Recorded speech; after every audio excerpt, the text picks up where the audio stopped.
Today's video covers 3 cases that began with a single decision and ended with consequences no one involved expected. A violent argument inside a quiet Essex block of flats where a man was left bleeding on a communal floor, and the charge only changed after he died weeks later. A drugs feud in County Durham that spilled onto the streets, cars used as weapons, houses rammed while children slept inside, and gunfire exchanged in residential areas over a single weekend. And a knock at the door in South Manchester. 3 men, a long-held grudge, and a young father beaten to death upstairs while his partner fled with their newborn. None of these cases exploded in public view. They unfolded behind closed doors, across days, months, sometimes years. What links them isn't just violence. This is the story of how decisions made in moments of anger, loyalty, and revenge were followed all the way back, until no one involved could escape the consequences. Welcome to UK Crime Documentaries. Let's get straight into it.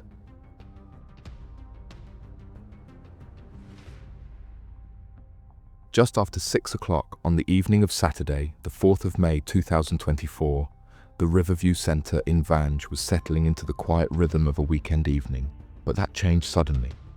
Emergency services were called after reports that a man had been found seriously injured inside the building. When officers arrived, they were directed to a communal hallway where Hassan lay on the floor. He was badly hurt, bleeding heavily, and clearly in need of urgent medical attention. What stood out immediately was the amount of blood. When officers from Essex police arrived at the scene, they followed the trail back through the building. The blood led directly to a nearby flat, the place where the assault had taken place. That trail became the first indication that whatever had happened had begun elsewhere, behind a closed door. Inside the flat, the signs of violence were unmistakable. Furniture was displaced, items were scattered across the floor.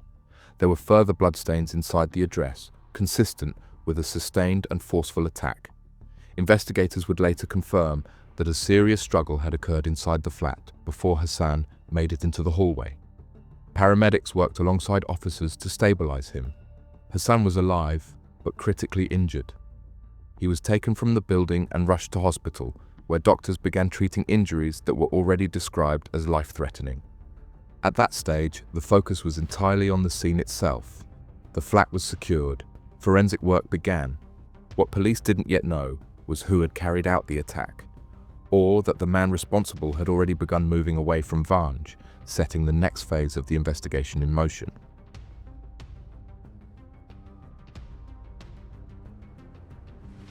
As forensic work continued at the Riverview Centre, detectives began piecing together what had happened inside the flat the blood trail led them to. From there, the investigation moved fast.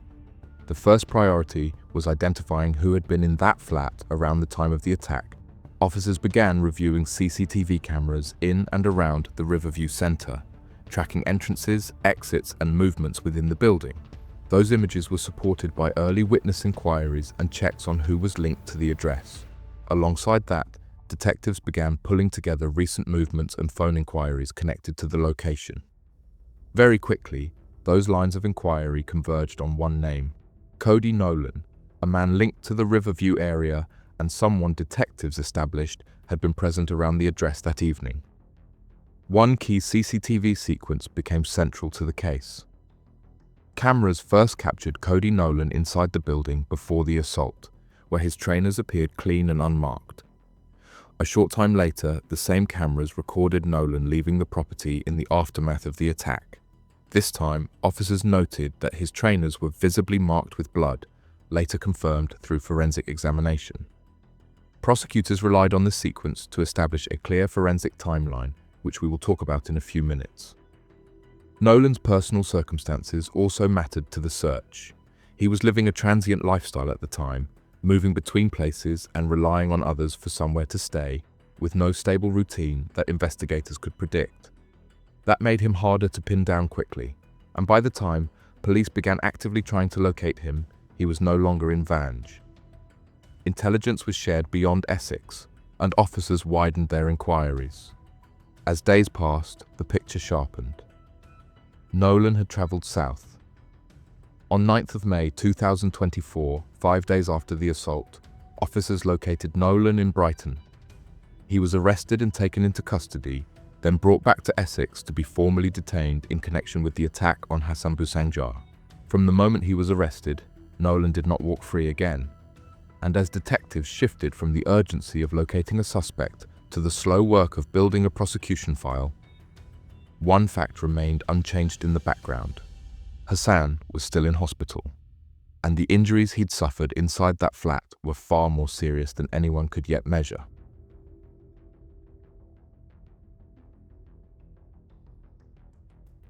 At that stage, Hassan was still alive. He remained in hospital with catastrophic injuries. Doctors were clear that the injuries were life-threatening, but they could not yet say they would be fatal. That distinction mattered legally. Based on the available medical evidence, the Crown Prosecution Service authorised a charge of grievous bodily harm with intent. Police and prosecutors focused on what happened inside the flat, not why it began. Despite extensive reporting and court proceedings, the reason for the attack has never been made public, and no source identifies a specific cause for the violence. Medical experts provided evidence detailing the severity of the assault, particularly the head injuries, and made clear that they were consistent with extreme violence. In November 2024, Nolan was brought before the court and convicted of grievous bodily harm with intent. He was sentenced and sent to prison immediately. From that point onwards, Nolan remained behind bars, serving time for a conviction that reflected the legal position at the time. Legally, the case was considered concluded. But while the justice system moved forward on one set of facts, events inside a hospital ward would soon force prosecutors to reopen a case they believed was already finished.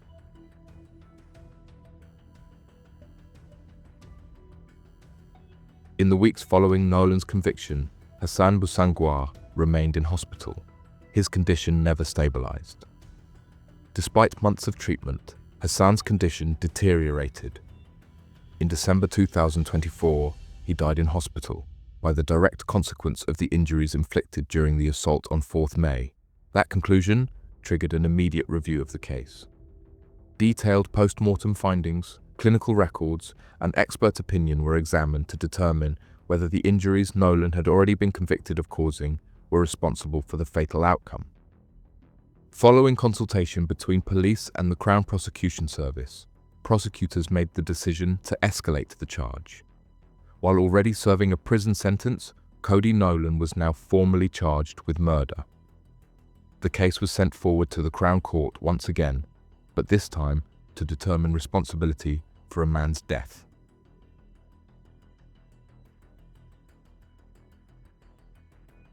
The murder case against Cody Nolan was heard at Basildon Crown Court, where a jury was tasked with retracing events that had begun more than a year earlier inside a flat in Vange.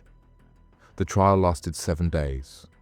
From the outset, Nolan pleaded not guilty to murder, despite already being imprisoned for grievous bodily harm with intent. His defense did not dispute that an assault had taken place, but challenged whether the prosecution could prove that his actions were legally responsible for Hassan Busanjar's death months later. The prosecution case was built methodically. Jurors were taken back to all of the evidence that we have already discussed. Along with this, medical evidence formed the backbone of the case. After closing speeches, the case was handed to the jury. Deliberations lasted less than 2.5 hours. In delivering her ruling, Judge Lee made clear that the assault inflicted on Hassan Busanjar had caused catastrophic injuries from which he never recovered, and that Nolan bore full responsibility for the chain of events that led to his death months later. Following sentencing, Louise Metcalfe, the senior investigating officer, issued a statement on behalf of the investigation. She said the outcome reflected the extensive and meticulous work carried out by officers, medical experts, and prosecutors over a prolonged period. In a tribute released after sentencing, Hassan's family remembered him as a devoted son and brother, and as the most genuine and reliable friend. Their words focused on who he was before the violence, a man deeply valued by those around him, whose loss had left a lasting absence. On 9th of December 2025, the jury returned a unanimous guilty verdict. Cody Nolan was convicted of murder, whereas on the 10th of December 2025, the case returned to court for sentencing. At Basildon Crown Court, Judge Samantha Lee imposed a life sentence, ordering that Nolan must serve a minimum term of 23 years in prison before he can be considered for release. What followed in the next case was louder, faster, and impossible to ignore. A weekend where violence spilled into public view.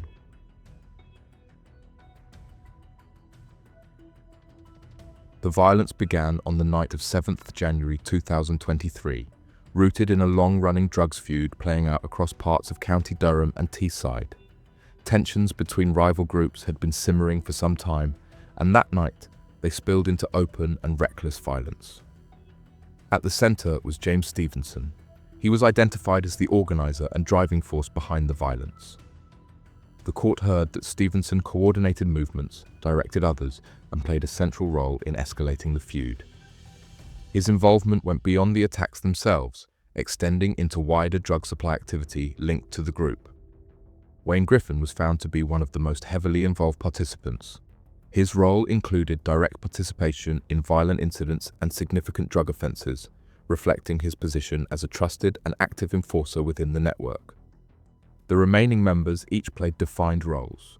Connor Ellison was involved in the group's coordinated movements and attacks, acting in support of the wider operation. Jonathan Miller took part in violent activity connected to the feud and was linked to the group's organised actions. Shane Lee was involved in the execution of offences during the weekend of violence.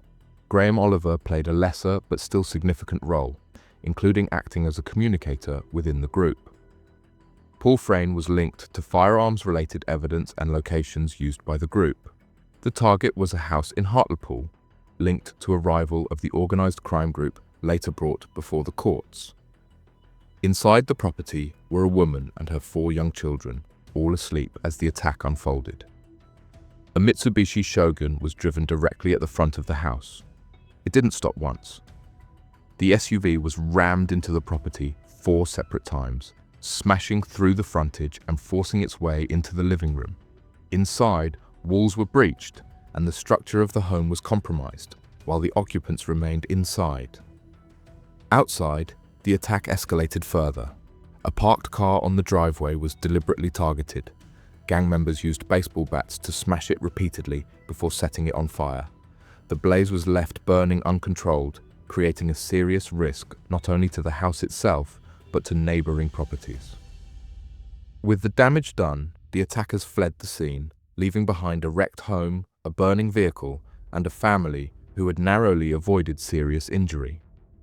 Later, the Mitsubishi Shogun used in the attack was discovered burnt out, deliberately destroyed in an attempt to erase evidence and distance those responsible from the crime.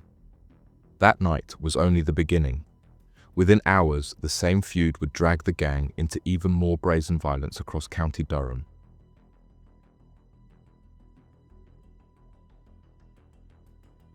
By the following day, 8th January 2023, the feud had escalated, driven by retaliation and the growing belief that further attacks were imminent. Early that day, an aggravated burglary attempt was reported at an address on South Crescent in Hordern. The incident was immediately understood by those involved not as a random offence, but as part of the same running conflict. Word spread quickly through the network that the feud was no longer contained to one location. It was at this point that Graham Oliver contacted James Stevenson. The message was clear. Tensions were rising, and there were claims that rival individuals were arming themselves. According to evidence later placed before the court, reports circulated within the group that guns, acid, and knives were being prepared for use. Whether every claim was accurate was beside the point. The belief that weapons were in play fundamentally changed the group's mindset. What had begun as intimidation and property damage was now being treated as a potentially lethal confrontation. The response was immediate. Members of the group began preparing for further violence, anticipating retaliation and readying themselves to confront it. Vehicles were gathered. Communication between members intensified. The atmosphere shifted from impulsive aggression to organised readiness. By the afternoon, The group was no longer reacting. They were mobilizing. The feud had reached a stage where restraint had vanished, replaced by the expectation that the next encounter could involve firearms. By nightfall, those expectations would be realized, and the violence would spill into public streets with consequences far beyond anything the group had planned.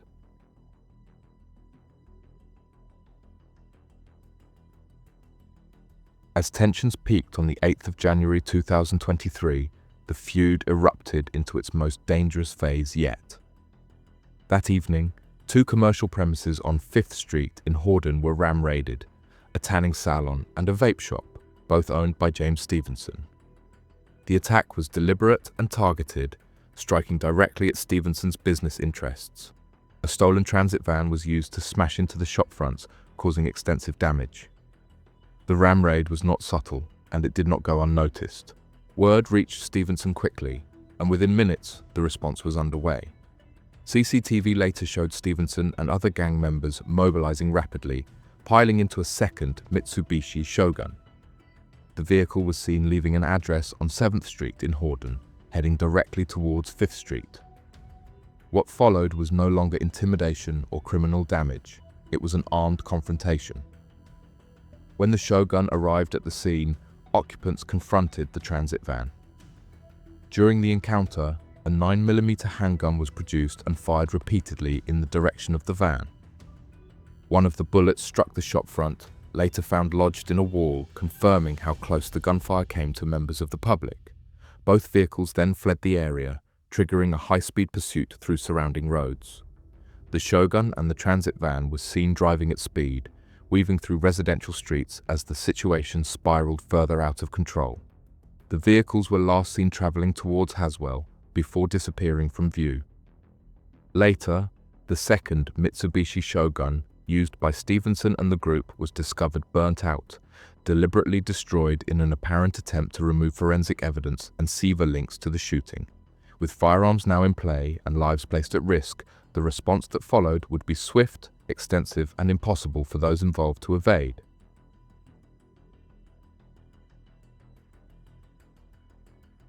With the scale of violence now clear, police launched a major investigation, codenamed Operation Coastal. The response reflected the seriousness of what had taken place. More than 100 officers and staff were assigned to the operation. Their task was to reconstruct events across multiple locations and identify every individual involved. Investigators began with the scenes themselves, recovering evidence from damaged properties, vehicles, and surrounding streets. A central pillar of the investigation was CCTV. Officers examined over 400 hours of footage, tracing vehicle movements, identifying suspects, and building a minute-by-minute timeline of the group's actions across Hartlepool, Hordern, and surrounding areas. Forensic teams recovered DNA evidence from items used during the violence, including baseball bats involved in the attack on the parked car and accelerants used to start fires. Burnt vehicles, including both Mitsubishi Shoguns, were located and examined, despite attempts to destroy evidence. At Mount Pleasant Farm, officers made a critical discovery: a spent bullet casing. Forensic analysis confirmed it was identical to casings fired during the ram raid on 5th Street, directly linking the firearm used in the shooting to locations connected with the group. Ballistics work established that the same 9mm handgun had been discharged during the 5th Street incident. However, despite extensive searches and inquiries, the firearm itself was never recovered. With the evidence in place and the network mapped out, the investigation moved into its final phase, bringing those responsible before the courts.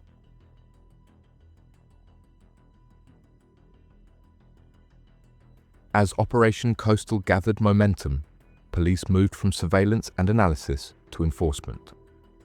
Dawn raids were carried out at multiple addresses across County Durham, targeting properties linked to the organised crime group. During those searches, officers recovered heroin and cocaine with a combined street value of approximately £75,000, along with cannabis plants connected to the group's wider drug activity. The seizures reinforced what investigators had already established. The violence was rooted in an organised drugs operation, not isolated incidents. Digital evidence proved just as damaging. Investigators analysed mobile phone data, which we have already covered. One crucial piece of evidence came in the form of a pocket dial voicemail, which captured background audio linked to the group at a key moment and further supported the prosecution timeline. When arrested, several defendants initially denied involvement or provided no-comment interviews during police questioning. Others attempted to minimize their roles, despite the growing weight of forensic and digital evidence. As the case progressed and the scale of the evidence became clear, those positions began to collapse. Faced with CCTV, DNA, phone data, and ballistics findings, the defendants ultimately changed their pleas. At Newcastle Crown Court, all 7 men pleaded guilty to their respective offences, bringing an end to the contested phase of the case and paving the way for sentencing on one of the most violent episodes the region had seen in years. With guilt admitted, the court was left to determine punishment, and the sentences would reflect just how close this feud had come to claiming innocent lives.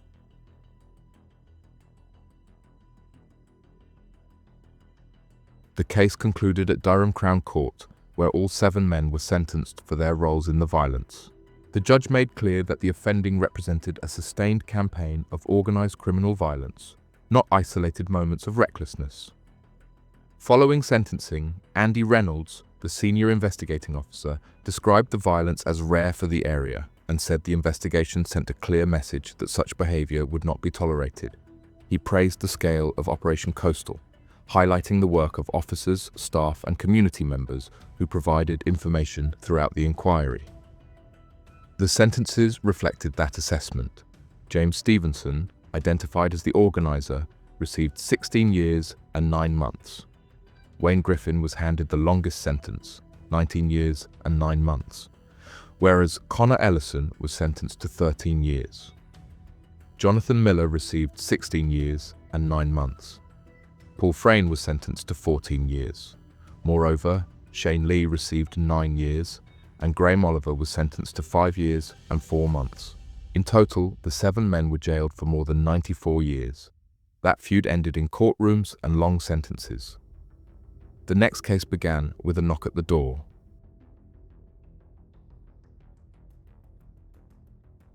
Before his name was spoken in a courtroom, Warren Burns was known to those close to him as a devoted father of 2, a loving partner, and a man often described by his family as a gentle giant.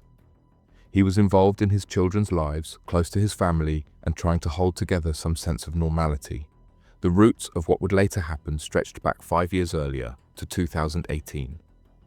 That year, Warren had been out socialising when Noel White, the brother of Ryan White and a relative of Damien White, was killed following a fight outside the Indigo Bar in Rusholme. Warren was present that night and later provided a witness statement to police. The man accused of Noel White's murder stood trial and was ultimately acquitted. After that verdict, the relationship between Warren and the White family changed completely. The family cut ties with him, believing that Warren had not done enough to help Noel or had failed to intervene during the incident. From that point on, the prosecution said a grudge began to form, one that lingered quietly in the background for years. The jury would later hear that Warren became increasingly uneasy, aware that blame had settled on him in the minds of people he once considered friends. Over time, Warren's life narrowed. He struggled with mental health issues as well as problems with alcohol and drugs and received psychiatric support. His family later described how he became fearful, cautious and withdrawn, at times constantly looking over his shoulder. There were accounts of alleged harassment, hostile looks and tense encounters that reinforced his sense of threat. In the months leading up to May 2023, chance meetings between the 2 families reignited old animosity, which would later be described as the final spark.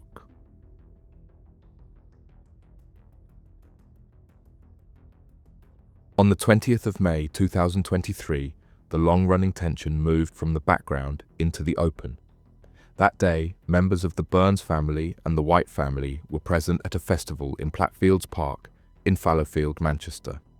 What happened there was brief but significant. A verbal altercation took place between individuals from both sides. Not a fight, but a confrontation that brought years of unresolved resentment back to the surface. In the hours that followed, phone calls and messages were exchanged between members of the White family. Investigators later recovered this communication, showing how the encounter was discussed and escalated once the families had gone their separate ways. Those conversations hardened into a decision. What followed was not spontaneous. The men assembled together later that day, knowing where they were going and why. 2 vehicles were used, traveling in convoy across the city towards Heysham Avenue in Withington, where Warren lived with his partner and young child.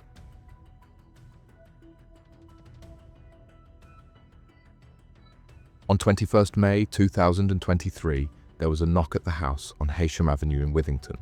Warren was inside with his partner, Lucille Lees, and their 10-week-old baby son. When the door was opened, the visit immediately revealed itself as neither social nor welcome.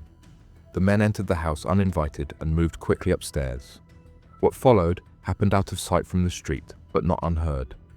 As the situation escalated, Lucille fled the property in fear, leaving through the back of the house, carrying her newborn to get away and call for help.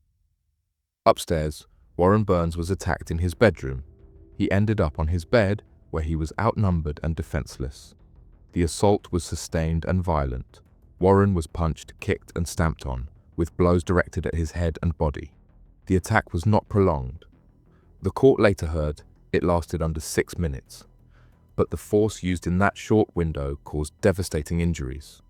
When it was over, the attackers fled the house, leaving Warren behind. A neighbour, alerted by what had happened, went inside the property and went upstairs. There, he found Warren badly injured in the bedroom and immediately raised the alarm. Emergency services were already on their way.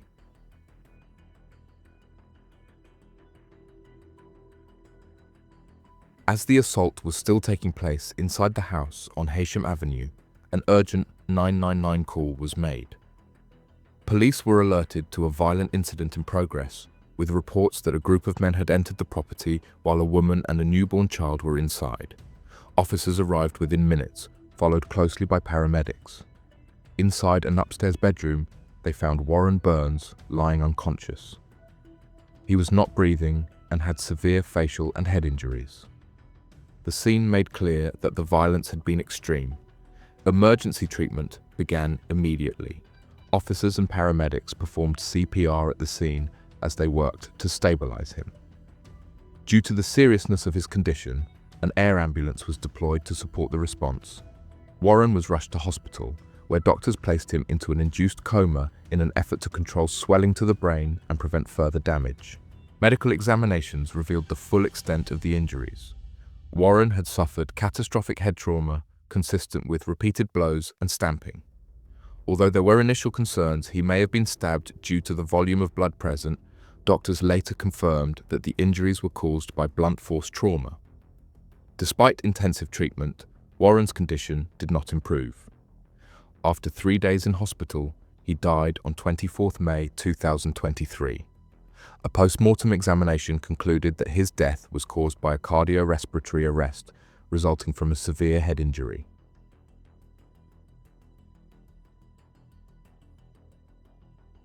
In the hours after the attack, detectives began reconstructing what had happened in sequence. A key strand of the investigation focused on CCTV vehicle tracking. Cameras across South Manchester showed 2 vehicles travelling together in convoy to and from the area at the time of the attack. That footage allowed officers to trace the routes taken before and after the assault, establishing how the men arrived and how they fled. Alongside this, investigators carried out cell site analysis on mobile phones linked to those suspected of involvement. The data placed individuals on the crime scene at the critical time and showed communication between them before and after the attack, supporting the prosecution's case. In the immediate aftermath, efforts were made to avoid detection. Phones were disposed of, and those involved fled the area, travelling to Oldham and Stoke-on-Trent in an attempt to distance themselves from the scene and frustrate police inquiries. Those steps were later presented to the jury as evidence of consciousness of guilt. Police arrested Ryan White, Damien White, and Brandon White in connection with the attack. A 4th defendant, Casey J. McDonough Andrews, was charged with assisting an offender. When the case went to trial, the jury heard evidence relating to the roles each defendant played. After considering that evidence, Brandon White was acquitted of both murder and manslaughter. Casey J. McDonough Andrews was also acquitted, the jury rejecting the allegation that she had assisted an offender. The remaining verdicts reflected differing levels of responsibility. Ryan White was convicted of murder, while Damian White was convicted of manslaughter. The jury concluded that both had taken part in the attack, but that their intentions and actions were not identical. Sentencing took place at Manchester Crown Court, bringing the criminal proceedings to a close and setting out the consequences of the violence that had unfolded inside the house on Heysham Avenue. The court heard victim impact statements from Warren's family, describing the devastating effect of his death. They spoke of a much-loved son, brother, partner, and father, and of the loss felt by his children, including a son who would grow up never knowing his father. With the sentence passed, the court confirmed the outcome of the case.